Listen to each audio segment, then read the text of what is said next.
A economia chinesa passou por altos e baixos por toda a sua história, mas hoje em dia a sua constante ascensão se deve a medidas que foram tomadas após a ascensão do Partido Comunista no país.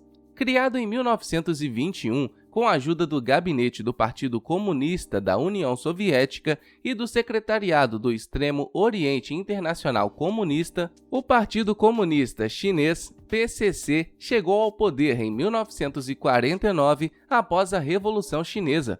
Sob o governo de Mao Tse-tung, a China inicia um processo de mudanças evolucionárias, dando início às transformações para a implementação de um governo comunista. Tendo um acordo entre si, os líderes do partido aceitavam um sistema econômico capitalista para a construção de uma nova China, e que ele deveria ser extinto assim que o país atingisse o seu objetivo econômico e se tornasse um estado plenamente comunista. Em 1949, a economia chinesa sofreu os efeitos debilitantes da Segunda Guerra Mundial e da Guerra Civil. O governo então decidiu seguir uma estratégia de desenvolvimento socialista da indústria pesada, através da diminuição do consumo e tornando a rápida industrialização do país como prioridade.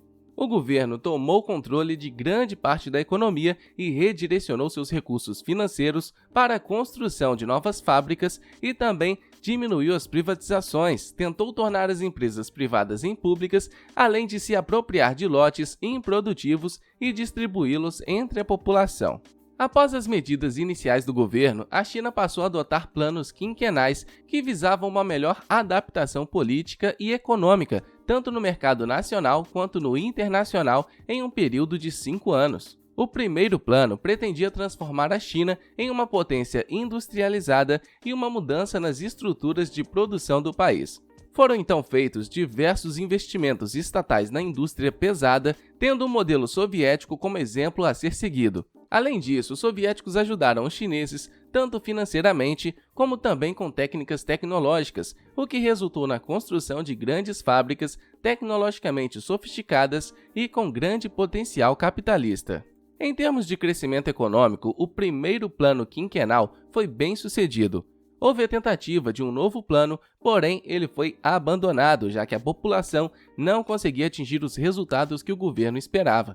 Em seu lugar, a liderança adotou uma abordagem que se baseava em esforços de toda a população para produzir um grande salto em todos os setores da economia de uma só vez. O governo também decidiu voltar com os investimentos na agricultura, iniciando a criação de comunas. A produção industrial continuou a crescer e a produção agrícola teve grande salto. Porém, as condições climáticas adversas, a retirada da ajuda soviética, projetos de controle hídrico construídos indevidamente e outras alocações errôneas de recursos resultaram em uma grave crise econômica. Diante desse colapso econômico, o governo resolveu revisar suas metas e elaborou um novo conjunto de políticas, priorizando a produção e expansão agrícola. Em seguida, a indústria de base e depois a indústria pesada. Durante o período de reajuste e recuperação de 1961 a 1965, a estabilidade econômica foi restaurada. Em 1966, inicia-se a Revolução Cultural Chinesa, que exigia a volta de Mao Tse-tung, que tinha se autoexilado anos atrás, e a eliminação da burguesia liberal do partido. A revolução visava mudanças políticas e não produziu grandes mudanças no modelo econômico. Porém, toda essa instabilidade no país gerou um declínio na produção agrícola e na indústria. A revolução foi contida pelo exército no final de 1967. No início da década de 1970, um grupo radical conhecido como Gangue dos Quatro tentou dominar o centro de poder do partido através de sua rede de apoiadores e do controle da mídia. A Gangue dos Quatro defendia os incentivos não materiais e políticos, a redução radical da desigualdade da renda e a eliminação de terrenos agrícolas privados, além de se oporem ao fortalecimento do planejamento central e denunciarem o uso de tecnologia estrangeira. Enquanto propagavam suas ideias através da imprensa, eles atacavam constantemente as propostas econômicas dos verdadeiros líderes do governo. Os efeitos da luta pelo poder foram agravados pela destruição resultante do terremoto de 1976, um ano que não apresentou crescimento industrial nem na agricultura. Após a queda da Gangue dos Quatro, a liderança do partido ficou nas mãos de Deng Xiaoping, que afirmou um programa de modernização do país. Em 1978, foi decidido um programa de reforma gradual do sistema econômico chinês, promovendo a abertura econômica do país. O objetivo do programa de reforma não era abandonar o comunismo, mas fazê-lo funcionar melhor, aumentando substancialmente o papel dos mecanismos de mercado no sistema e reduzindo, mas não eliminando, o planejamento governamental e o controle direto. Os primeiros anos do programa foram designados como período de reajuste. Os principais objetivos do processo de reajuste eram expandir as exportações rapidamente, superar as principais deficiências nos setores de transporte, comunicações, matérias-primas e corrigir o desequilíbrio entre as indústrias. O período de reajuste produziu resultados promissores, aumentando consideravelmente a renda e a disponibilidade de alimentos, moradia e outros bens de consumo, além de gerar fortes taxas de crescimento em todos os setores, exceto na indústria pesada. O programa foi ampliado e Deng Xiaoping passou a defender a reforma e abertura do sistema econômico e do comércio exterior. Na agricultura, o sistema de responsabilidade contratual foi adotado como norma organizacional em todo o país e a estrutura comunitária foi desmantelada. O livre mercado para produtos agrícolas foi ampliado e, com o aumento das possibilidades de comercialização